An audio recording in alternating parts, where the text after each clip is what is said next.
मेरी दोनों बहू का इस घर में स्वागत है। अंदर आ जाओ, तुम दोनों बहुत सुंदर हो, बहुत प्यारी हो। केसरी ऐसा सोचकर अपने मन में सोच रही होती है। अब मेरी दोनों बहू आ गई हैं, इस घर को अच्छे से संभाल लेंगी, जैसे कि मैंने संभाला है। ऊपर से अब ठंड में मुझे काम भी नहीं करना पड़ेगा।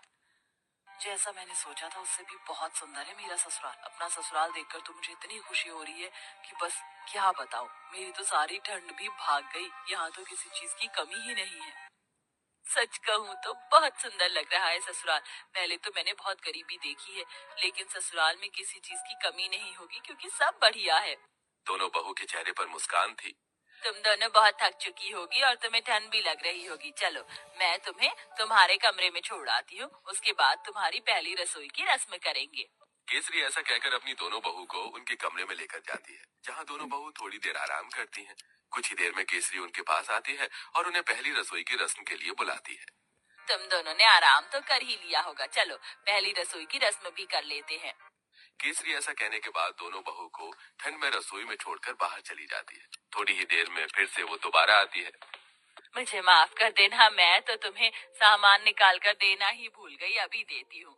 केसरी रसोई में आकर एक कटोरी लेती है और उसमें 6 चम्मच चीनी डालती है, 2 गिलास दूध निकाल कर रख देती है और साथ में 2 कटोरी चावल निकाल के डोंगे में रख देती है। ये रहा सारा सामान। अब तुम अच्छी सी स्वादिष्ट खीर बनाकर सभी के लिए मीठे में लेकर आ जाना।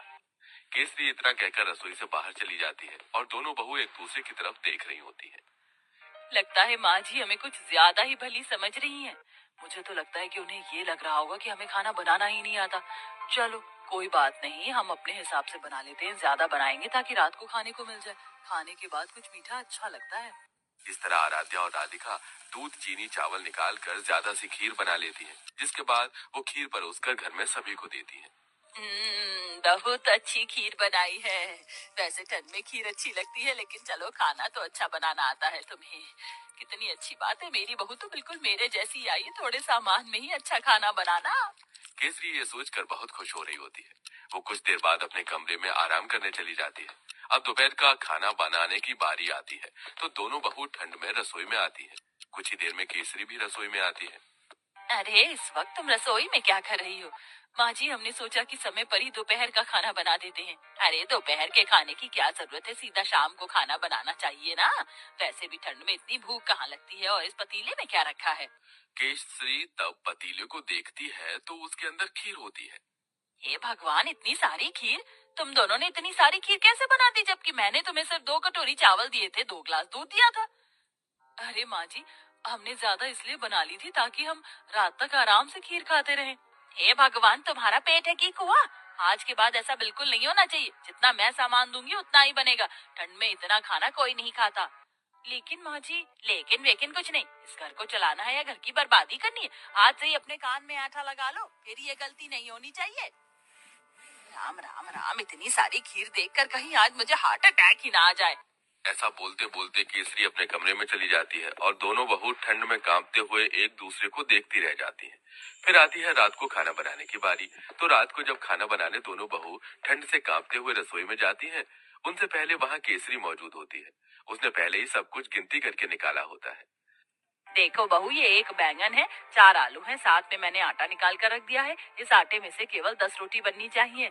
2 मेरी, 4 तुम दोनों की और 4 दोनों मेरे बेटों की। ऐसा कहकर केसरी रसोई में चली जाती है। इस तरह दोनों ही बहू कंजूस सास से बहुत ज्यादा परेशान हो जाती हैं। रोटी बनाते बनाते आखिरी में 10 रोटी के बाद एक लोई रह जाती है। दोनों बहू वो भी बना देती हैं। तो इस बात पर भी केसरी उन्हें खूब सारी बातें सुना रही होती है।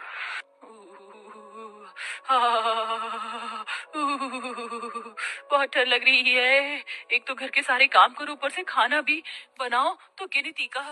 मेरा तो पेट भी नहीं भरता। पता नहीं कंजूस सास हमें कुछ खाने क्यों नहीं देती। सही बोल रही हो। ऊपर से रसोई में काम करते हुए ठंड लगती है। हमारी सास हमें एक हीटर भी नहीं लाकर दे सकती। वैसे मुझे बहुत जोरों से भूख लगी है। 2 रोटी में मेरा क्या होगा? एक आखिरी में 10 रोटी के बाद एक लोई रह जाती है। दोनों बहू वो भी बना देती हैं। तो इस बात पर भी केसरी उन्हें खूब सारी बातें सुना रही होती है।